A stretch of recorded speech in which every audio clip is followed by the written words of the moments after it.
Coming up on this week's edition of NCBA's Cattlemen to Cattlemen. Farmers and ranchers are always looking for tools to help them protect the land they love. We'll explain how a conservation easement can help preserve your land for future generations. And now, a special edition of NCBA's Cattlemen to Cattlemen.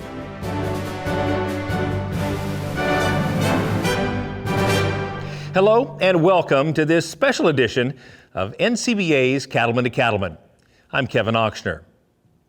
Now, it doesn't matter if you raise cattle, grow crops, or manage timber. Your goal is to steward your land and resources in a way that ensures they're around for future generations. One tool many farmers and ranchers have used is a conservation easement. But how exactly does a conservation easement work, and how can it help you achieve your sustainability goals? We're joined today by a group of conservation easement experts who will share their insights on this important topic. First of all is Chad Ellis, CEO of the Texas Agricultural Land Trust, an organization that works with private landowners to conserve working lands.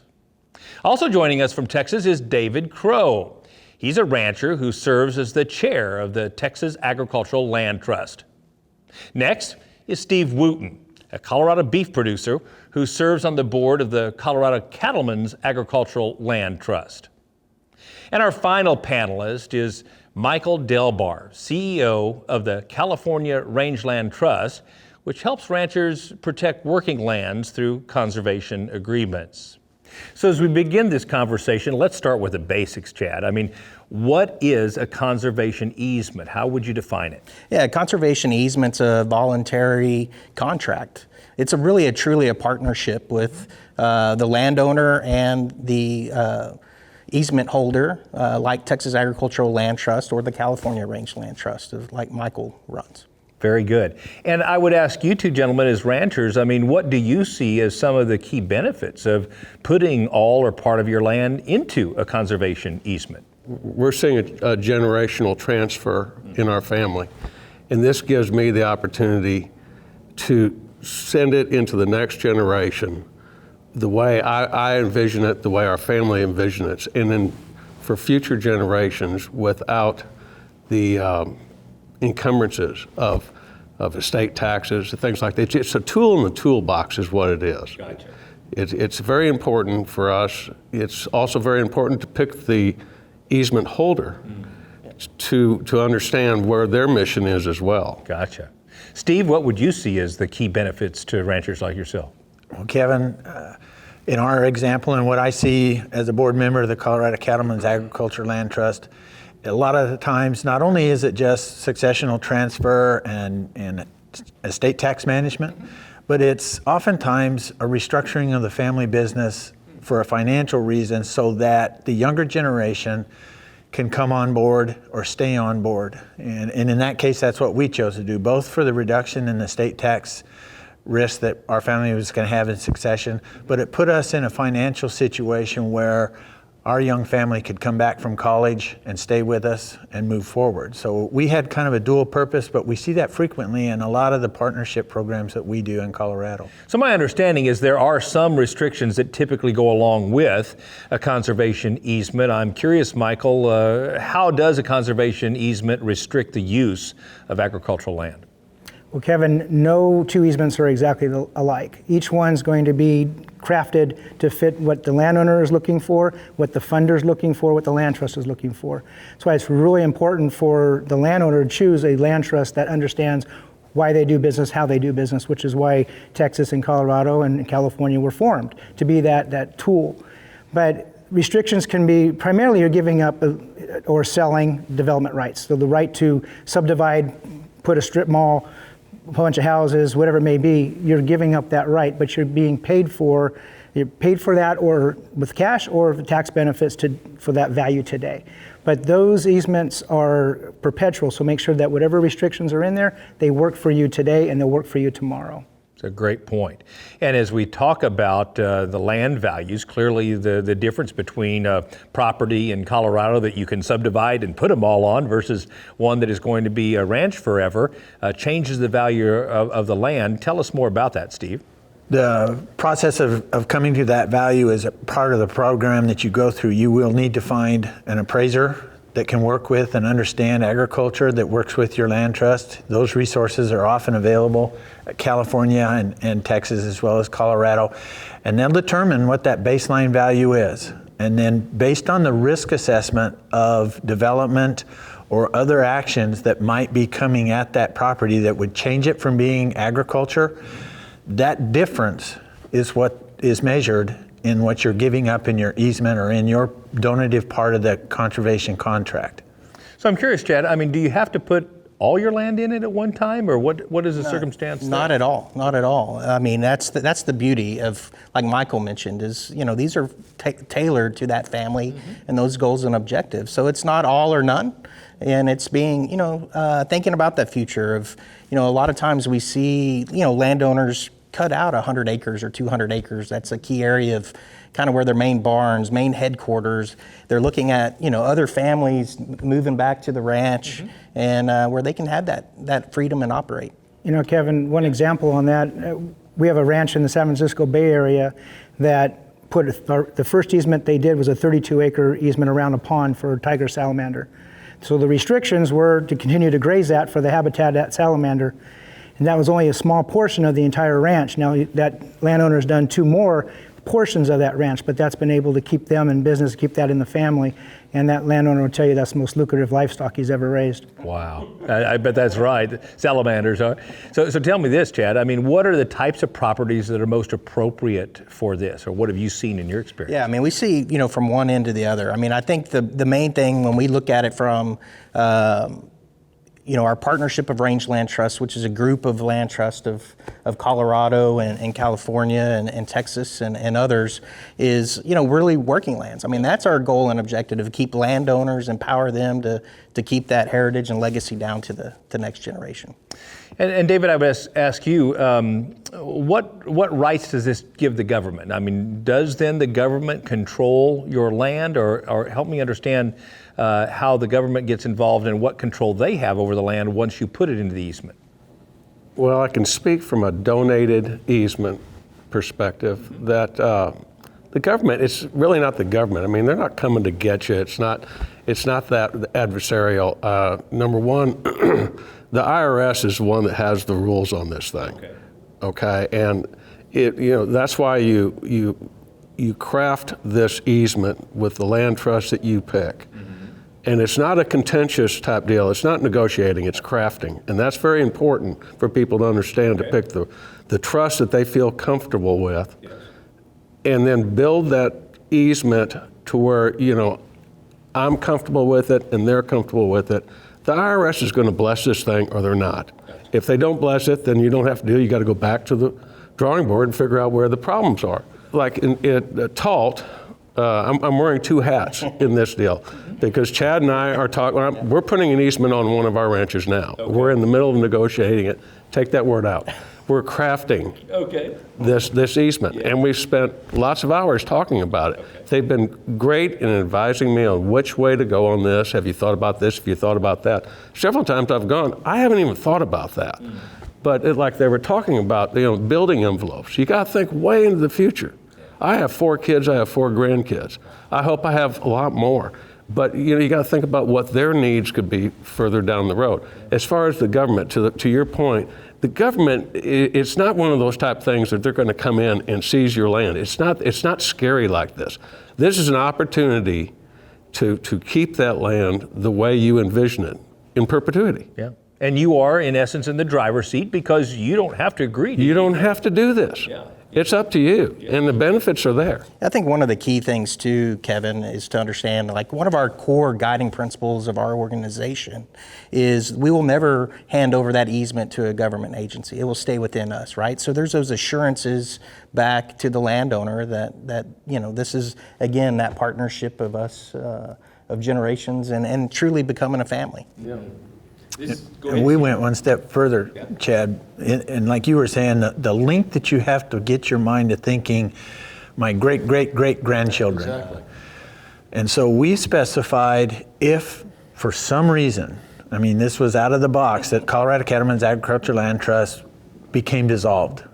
we specified where the next transfer of our easement would go to so that we had some assurance that it wouldn't just end up in a general natural resources conservation, something like that. And so those things are important. It took us over 2 years to complete our easement as we worked through the process. And we're different than David. We did what's called a bargain sale. So we looked for funders to fund 50% of our easement and negotiated that with them and worked through that till we finally found funders. And then we donated the other portion of our easement and used the tax credits to finish out the funding. This is fascinating. I'm anxious for more conversation. Still ahead, we'll discuss how organizations like the Texas Agricultural Land Trust and the California Rangeland Trust can help cattle producers protect their land for the future. Stay with us. We've got a lot more to discuss when we come back. By installing Ritchie waterers, you save water while keeping it fresh and always available to your animals. You protect the land by keeping natural water clean and soil healthy. And you conserve power because they're energy efficient. We're committed to helping you create a prosperous, sustainable, and regenerative future. Because we know, like you know, that every saved drop matters. Ritchie, fresh water for life. CattleCon 24 is marching onward to Orlando, January 31st to February 2nd, 2024. Have your say in the future of the industry, network with fellow producers, or connect with friendly faces. Plus, the NCBA trade show will be on site with over 385,000 square feet of the latest and greatest in the cattle business to help your operation stay competitive and sustainable. Learn more at convention.ncba.org.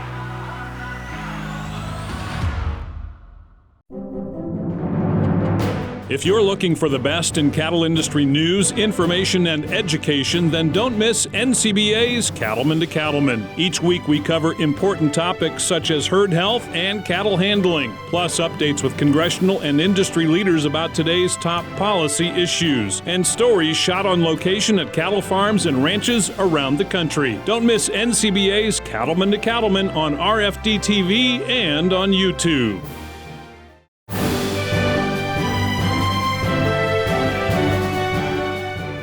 Welcome back.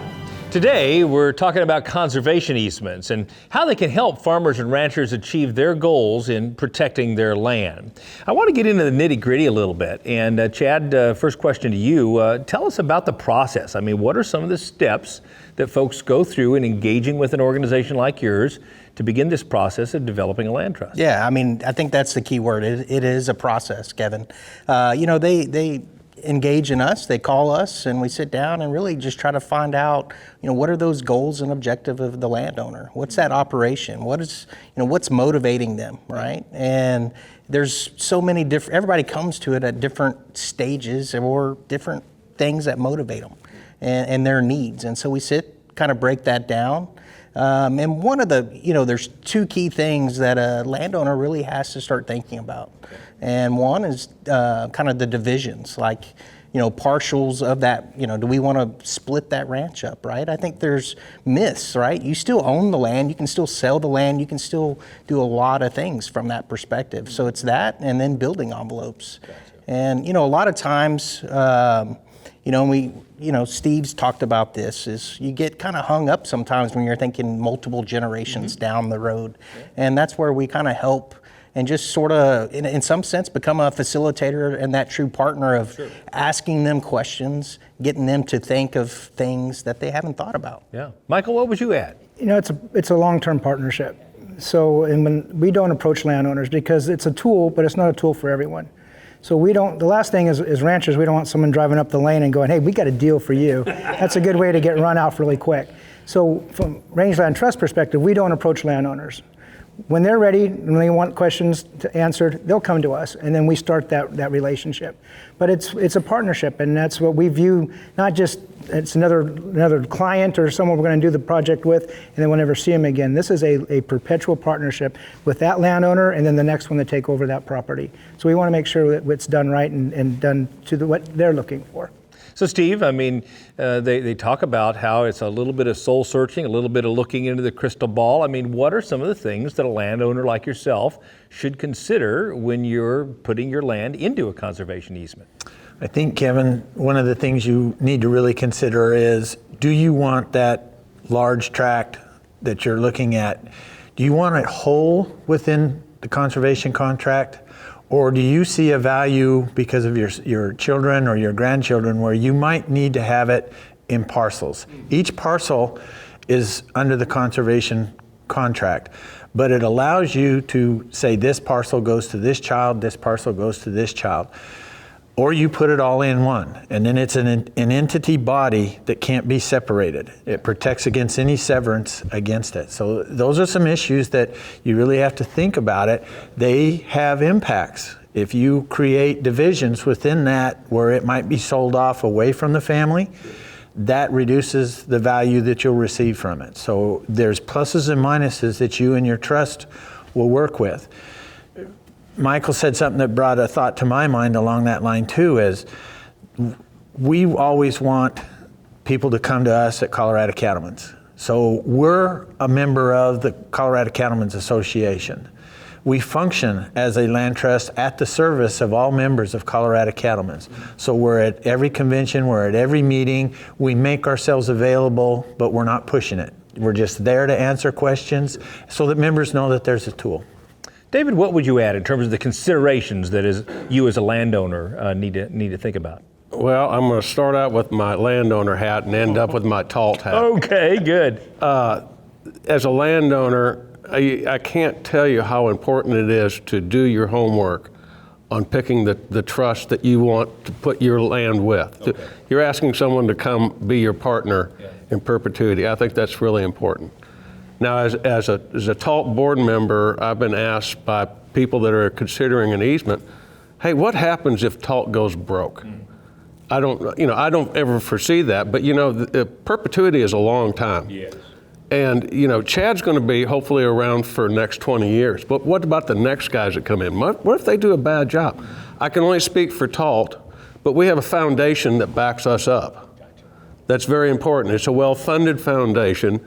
Its sole mission is to make sure that TALT is there to be with the landowners. So once the deal is done, Chad, I mean, do you still have a role? Yeah, most definitely. I mean, we're in a relationship, right? Okay. It's a partnership.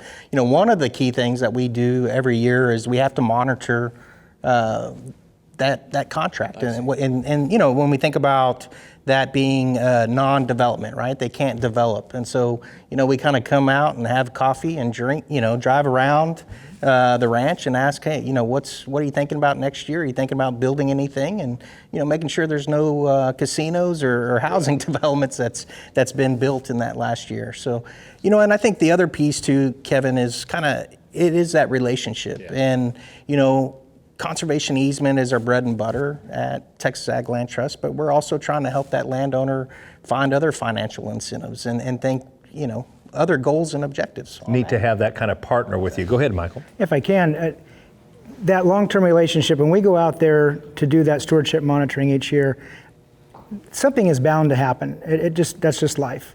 For example, we had an easement where somebody dissed a fire break on the wrong side of the road. So technically that's a violation. It gets back to picking that right organization, because if an organization does not understand why we do business the way we do business, then that could be a big problem. But we recognize that there was no damage, that grass will grow back, we were able to rectify it, clarify it, and on we go. So that relationship, not just getting the crafting of the easement done, but perpetual is so important, because that's the partnership that you're going to have going forward. So Steve, you mentioned that you're available at Colorado Cattlemen's events and so forth, but I'm curious, I mean, we have 3 states represented here. How do people find a land trust near them with similar values if they're interested in some of the things they're hearing today? Yeah, I think one option is all 3 of our organizations are part of another organization called Partnerships of Range Land Trust. Oh. And there's 9 9 land trusts through the plains and western states. The thing that's unique, and it comes back to what Michael and Steve and David have talked about, is that all of those organizations have a close relationship with that state cattlemen's or farm bureau. And so, we are, that ag focused. You can go to that website and find, through there is one option. Are there other programs or initiatives that you're aware of that can help ranchers like yourselves further conservation projects and conservation initiatives? Yeah, I think one is what we're trying to stack value, right? Gotcha. So when we think about conservation easements, that's perpetual, it's going to be there forever. Mm-hmm. We start thinking about, a lot of things coming down the pipeline, Kevin, of carbon markets, water markets, right? Biodiversity markets. Yeah. And when you think from a buyer's side, from a corporation, there's a whole lot of value and actually premium for some of that marketplace, because knowing that Steve and David's place is going to be a ranch, going to be providing food and clean air, clean water for generations to come. Steve, I know some of your roles in other organizations, you've explored this. What would you add? One of the things that we've noticed over the years working with them is originally it was all about development, and we talked about development being a restrictive deal, but this got started in that realm of the urban-rural interface, and how do we keep land making food, producing food. And so we and others, along with Chad and Michael, we began to wrestle with how do we present the valuation where agriculture production is its own worthy conservation value. Instead of the bulldozers about to roll over the fence, why not preserve agriculture for the sake of society? Why is that not a great enough value that if we maintain that this will be in agriculture forever, that becomes the valuation of it? Then you layer on the others that they're talking about, and you're beginning to make that difference in the cyclical, that noisy market cycle that we all go through. Maybe we can figure out ways that that's not so noisy for the producers. Yeah, and I think it's one other thing, I think is important when we think about that next generation. Mm-hmm. At Talt, we're 15 years old. We've had a lot of those easements that are already handing over to that next generation. And it's kind of like I always say, Kevin, is that family's taking a bite of that conservation apple, that bite of that easement, and it's there, but just at the end of the day, it's still a business, right? We have to find other incentives, other ways, financial incentives to keep them in business. Because just because we have a conservation easement doesn't mean that you're still gonna, keep that business together. So it's important that we keep thinking of everything we can to add and keep bringing value back to that family. Good point. It's a tool in the toolbox. Now, if you're interested in putting your land and natural resources into a conservation easement, a land trust may be the perfect solution. To find an organization near you that can help with the process, just go to the website, landtrustalliance.org or rangelandtrusts.org. Still to come, we'll hear some of the reasons why farmers and ranchers from across the U.S. decided to put their land into conservation easements. Don't go away. We'll have more right after this. Enjoy premium performance with John Deere 6R tractors. Get the right power to weight ratio and even more power when you need it with a 10% power bulge and an additional boost with intelligent power management. Choose from multiple transmission and operator station options. Blow out chaff with the reversible fan. Work faster and better with John Deere integrated technologies. Ask your John Deere dealer about our 6R tractors. Are you concerned about the impact government policies could have on your cattle business? One way to make your voice heard in Washington is by joining NCBA. When you join, you'll be part of the nation's oldest and largest national cattle industry organization that has a professional team working in Washington, D.C. on issues that matter to cattle-producing families nationwide. Don't stay on the sidelines. Make your voice heard by joining NCBA today at the website ncba.org.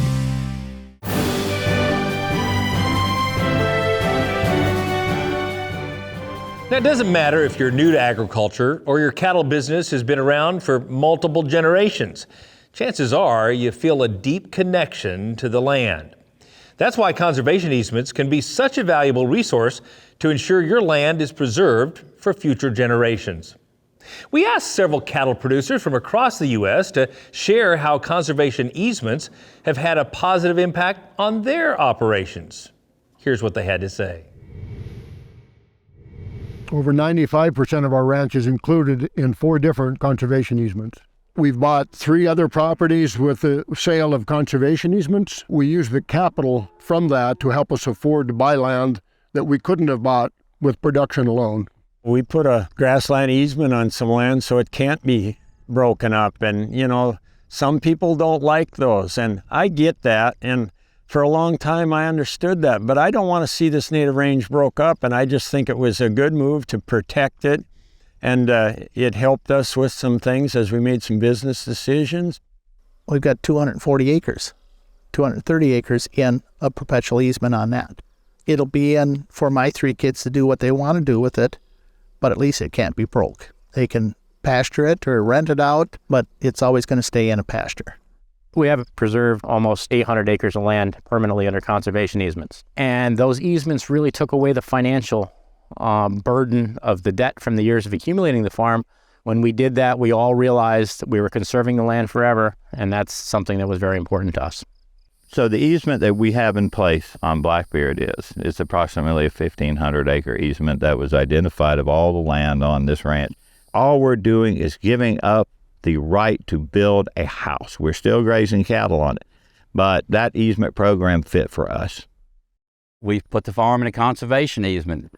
Really had no question on the ground that's the best thing to do. But, you know, when you talk about forever, if there is such a word as forever, you wonder, you know, what have I done to the next generation? What have I done to 3 generations down? We're in an area that has a lot of development pressure around it. We're kind of like the donut hole at this point. We pretty much have built around, and this property would subdivide beautifully. And that was my profession until 10 years ago. So I certainly saw the potential there. But, you know, this farm has survived for 250 plus years as a farm. And I think my goal as manager for this short duration is to make as many improvements as I can to make it that much better for the next generation to start. And hopefully they'll build on it. We're back now with our panel. And David and Steve, I want to start with you and just have you share your conservation stories with our viewers. David, you want to begin? Sure. Our story is an unfinished story. We're not done yet. Chad and I are working on an easement on one of our ranches now. We'll close it in 2023. It's going to be a donated easement, and as our family, you know, it's kind of like molding, you know, with a hunk of clay. We're building this thing together, and we're looking at some other options. We're looking at the as Chad said earlier about stacking some of the values on that, and there's some interesting things that go along with it that help defray some of the costs of this easement. People understand, you know, when it costs money to do this. Okay, you've got to pay attorney's fees. You pay attorney's fees for yourself, and you pay it for the trust as well. See, people need to be aware as they go into this what it takes to build one of these things. I can't tell you, go in with your eyes wide open. Then no one's surprised on this type of thing. But what drove you and your family to explore this to begin with? This ranch is very near and dear to us. It has a lot of historical value to it. I won't go into the whole Texas history thing, but one of the first battles in the Texas Revolution was fought on this ranch. It's got 3 miles of San Antonio River frontage. It's an incredible piece of property, and to see it change in any way, it just breaks everybody's heart. So conservation easement is just a no-brainer for us, you know, because everybody is 100% in agreement. This is the way they want to see it for future generations. That's outstanding. Steve, tell us a little bit about your story. Kevin, ours is a little bit different. We're located in southeast Colorado, and there's a really unique, rare canyon structure in southeast Colorado. It looks like the mini Grand Canyon, but located in Colorado, and it has incredible diversity of wildlife species. It's great cow-calf country, and we have 2 children, 2 daughters, and at the time that we considered this, drought had been hitting us hard for several years, and we'd incurred a lot of expenses, and we wanted to get the business in a position where if they married and chose to come back to the ranch, that the ranch was there for them. And so ours was get a restructure of the finances of the ranch, get it into a position where it's operating without debt, and then diversify the operation so that the children could come back. 2 years, I said that earlier. But what happened was with the first round, we got scared. We just couldn't get to a comfort zone because we kept hearing things from a funder in Colorado. We use our lottery money in Colorado to fund a lot of easements. And so the land trust applies for that funding. We heard things from the individuals on there that were making us nervous about restrictions. And so we stomped the brakes. And that frustrated a lot of people. But we had to, we just weren't comfortable.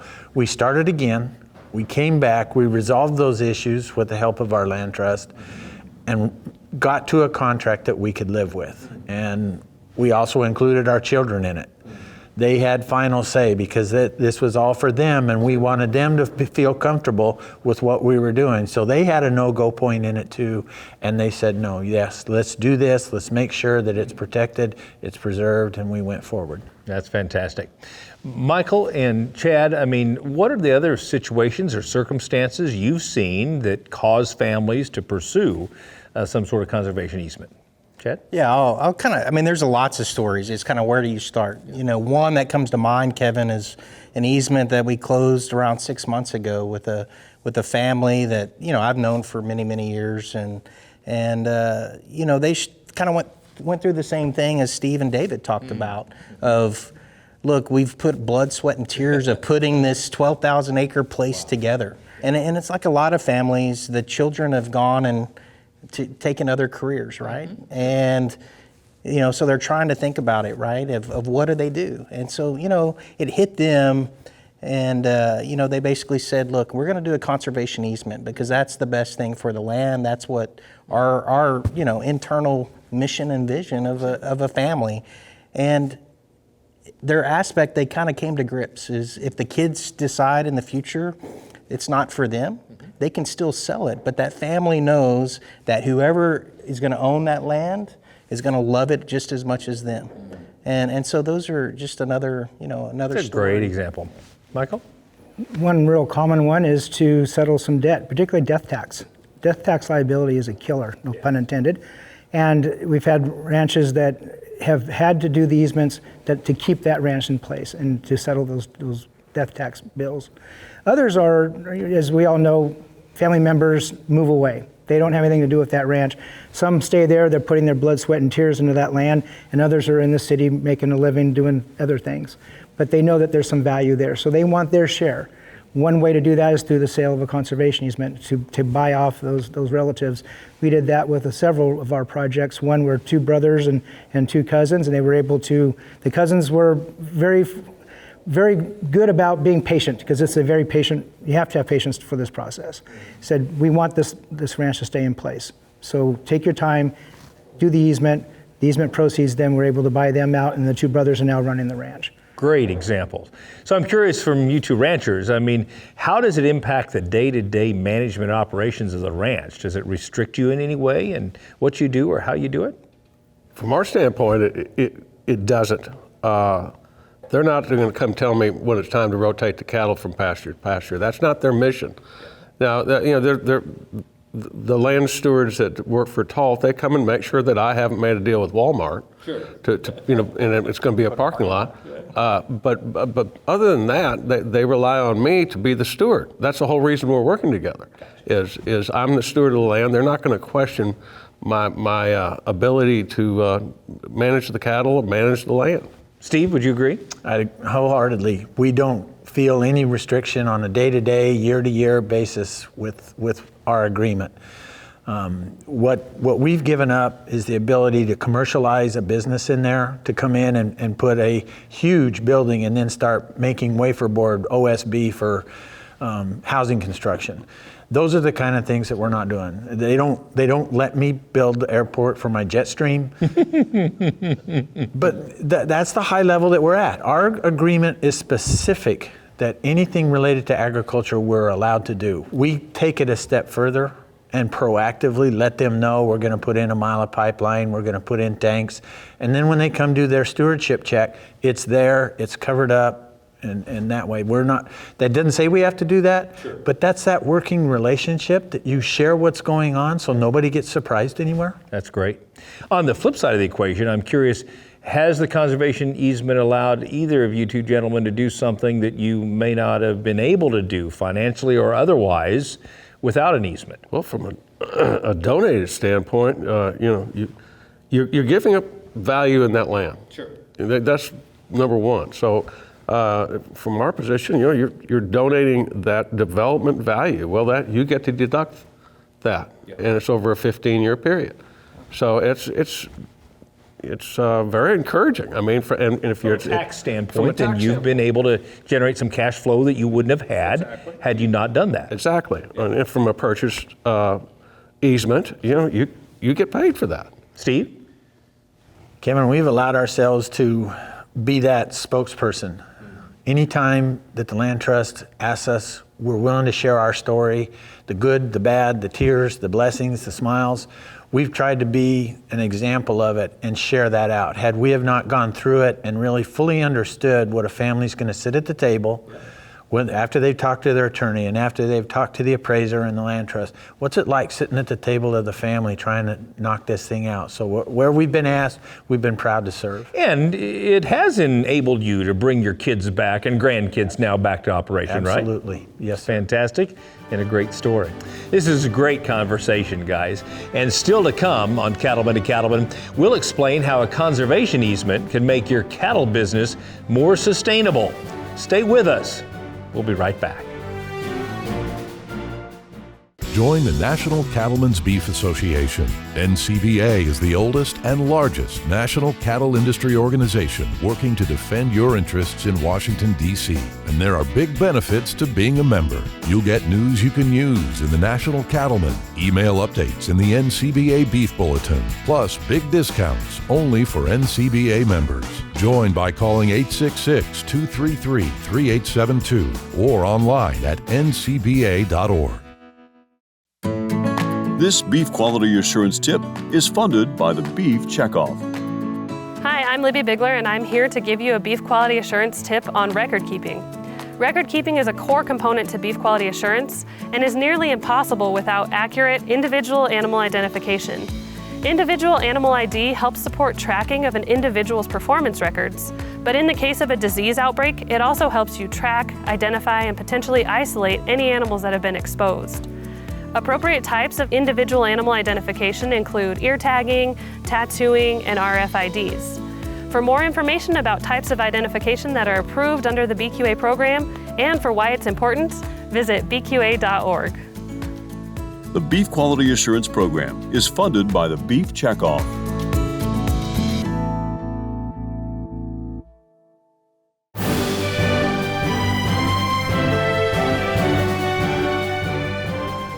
Welcome back as we continue our discussion about conservation easements and their value to beef cattle producers.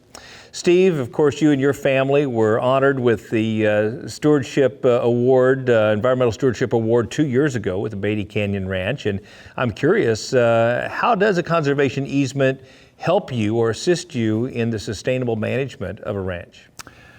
I don't know, Kevin, that the conservation easement actually provides that, but as you're working through the process and you're working with a land trust like Texas, California, Colorado, they have any number of resources that you need only ask for assistance. And we were fortunate and blessed beyond what we even imagined to be the national winner of the Environmental Stewardship Award and also the Colorado recipient of the Leopold Conservation Award from Sand County Foundation.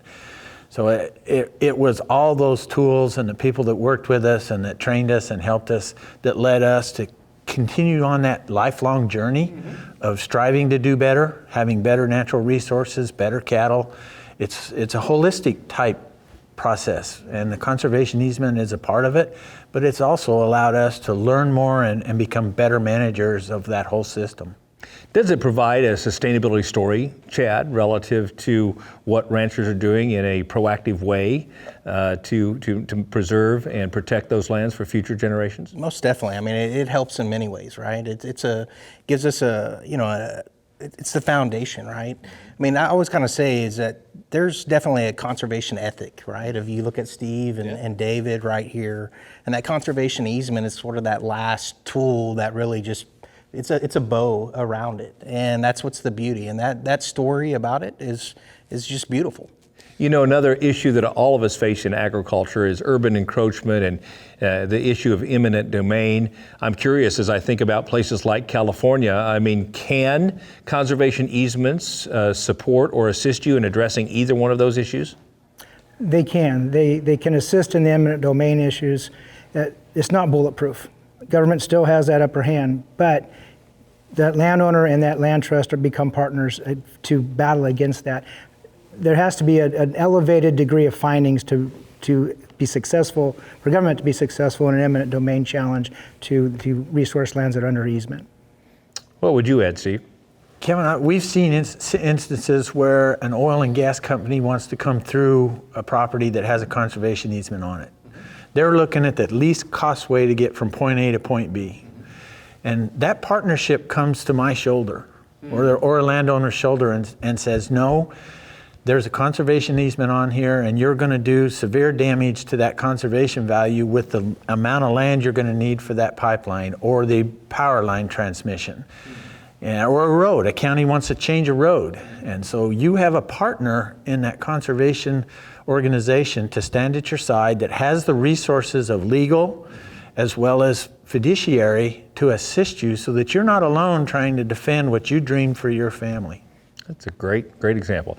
David, you were mentioning that ranch. I'd love to get there one day, but I'm curious, another question I had is, does a conservation easement give public access to your land in any way? Can somebody utilize that river or do anything that they couldn't have done before your conservation easement? That's an easy question, Kevin. No, it does not. And I think that needs to be put out there as loud as possible. It is not an all-access type thing. You've not made a deal with the government. You've made a deal with a trust. And I think that's important to take note of. Yeah. You all have clarified so many, at least of my misconceptions about what a conservation easement is, and I suspect many misconceptions of our viewers as well. Still ahead, we'll ask some of the toughest questions about conservation easements and have our panel set the record straight. Stay with us. We'll be right back. Join the National Cattlemen's Beef Association. There are big benefits to being a member. You'll get industry news in the National Cattlemen, email updates in the NCBA Beef Bulletin, plus discounts just for NCBA members. Join by calling 866-233-3872 or online at ncba.org. If you're involved in transporting cattle, now is the time to get your Beef Quality Assurance Transportation Certification. This is a proven way to learn and adopt the best practices in animal care and transport, from the ranch to the feed yard to the processing facility. And it's important for everyone in every part of the beef cattle industry to do things right to show consumers we all care about beef quality. There are new BQA transportation training modules available online now. And best of all, it's free to become BQA Transportation Certified. It's the right thing to do for your business and for our beef industry. To find out more and to get your BQA Transportation Certification, visit the website bqa.org. The Beef Quality Assurance Program is funded by the Beef Checkoff.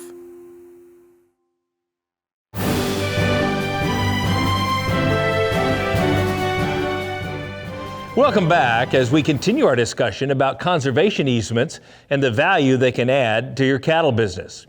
So I'm curious, does having a conservation easement open you up in any way, shape, or form to lawsuits from crazy activist groups? I can't see how they can sue me. I mean, I guess anybody can sue anybody for anything, but we're not doing anything different now than we were before the easement. All we're trying to do is raise our cattle in a sustainable way and taking care of the land. Steve? Kevin, I think there's an assumption by activist groups that a conservation easement means that we're under some higher regulation of Endangered Species Act or Clean Water Act or something like that, and you're not. You're not held to any higher standard than your neighbor is, your neighboring state. And they don't have legal standing. When you've not done anything wrong, I don't think they have any legal standing to bring a lawsuit against you. And again, you have a partner that's going to be there with you. I think that's the key, I think, Steve, is the partnership. And I think what I've seen is they're actually step away and look away, right? Because they know that property is going to be there forever. And so, in their minds, it's, their mission is kind of met in some way. So you said the property is going to be there forever, but my question is, can you sell the property? Is there anything that restricts you from selling the property in the future because it has a conservation easement on it, or does it limit the value? Obviously, it limits the value from a development standpoint, right? It does. But actually, now you're seeing the pendulum swing the other way now. And there's in some cases in Texas where there's conservation neighborhoods where several landowners have put conservation easements on. For the new buyer, you don't have to worry about anything changing. It's already done for you. Gotcha. And I think you're going to see that go forward. Is that an objection that you hear from folks, their fear that they would not be able to sell the land at some point in time if they chose to, or if their descendants chose to? That's a question. It comes up all the time. But that landowner still owns that land, still has the right to sell it, still has the right to pay taxes on it, still has the right to farm it or ranch it, still has the right to enjoy it. Just can't subdivide it, build that Walmart or build a bunch of houses on it. That's the only restriction that's given up, is that development right. That's really helpful to hear. So one last question. I know we touched on this earlier, but just to reiterate, you're telling us today that a conservation easement does not invite the government in to help you manage or take over your property or give them any more rights than they did the day before we had this conservation easement. Is that correct, Jeff? That is correct, 100%. It does not give the government any oversight or authority over you. That's fantastic. Guys, this has been really, really helpful and very insightful. I appreciate that. Now, we'll be back to wrap up this special edition of Cattlemen to Cattlemen right after this. Stay with us. Biosecurity is becoming more and more important in the cattle industry. Proper washout of your trailer after hauling certain classes of cattle, changing classes, or going to a different facility is all important. Changing your footwear, making sure that your clothing and your footwear is not contaminating different facilities as well. Using a side-by-side or a four-wheeler. All these things, when we go to different yards, different lots, make sure that they come back clean and not spreading disease. DQA, the right way is the only way. The Beef Quality Assurance Program is funded by the Beef Checkoff.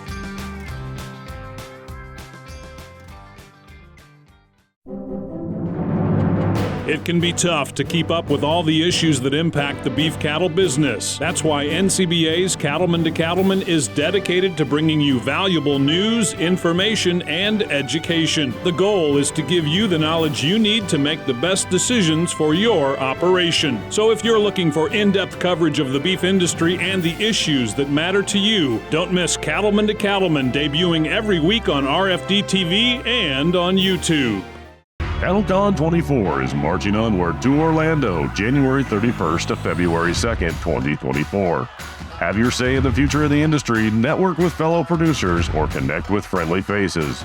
Plus, the NCBA trade show will be on site with over 385,000 square feet of the latest and greatest in the cattle business to help your operation stay competitive and sustainable. Learn more at convention.ncba.org.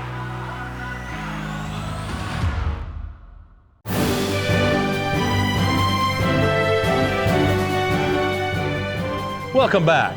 As we wrap up our program, I'd like to ask a couple of our panelists to share some final thoughts on conservation easements. David? In summary, Kevin, what I'd like to say, if you're considering an easement, go into this thing with your eyes wide open. Understand it's completely voluntary. This is not a land grab. Choose your trust wisely, the land trust that you're going to do business with, that you're going to partner with, because it's forever. Understand what they're thinking. And then also your attorney. Make sure your attorney is well-versed in conservation easements. I think that's very important. Mm-hmm.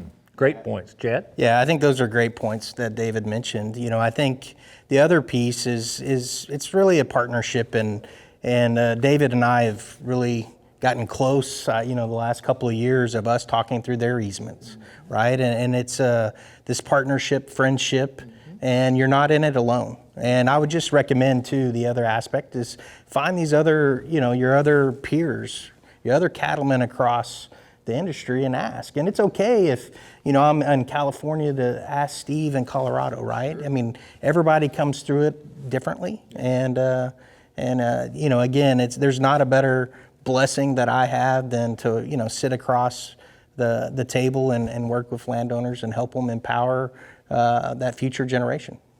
Well, as we see the increasing value of land, as we see the generational transfer going on in our industry, it just seems like something that deserves a good, hard look by a lot of us. Thank you so much for coming and sharing your perspective and your expertise with us. Now remember, if you're interested in putting your land and natural resources into a conservation easement, a land trust is an excellent resource to answer questions and help with the application process. To find an organization near you, go to landtrustalliance.org or rangelandtrusts.org. And don't forget, every day NCBA staff in Washington, D.C. and Denver work to protect the interest of cattle producers all across the country. Join in the fight to protect our way of life by becoming a member. Just call 866-233-3872 or visit the website ncba.org. Well, that wraps up this special edition of NCBA's Cattlemen to Cattlemen. Thanks again to our panelists for their insights on conservation easements, and thank you for watching. We'll see you next week right here on RFD TV.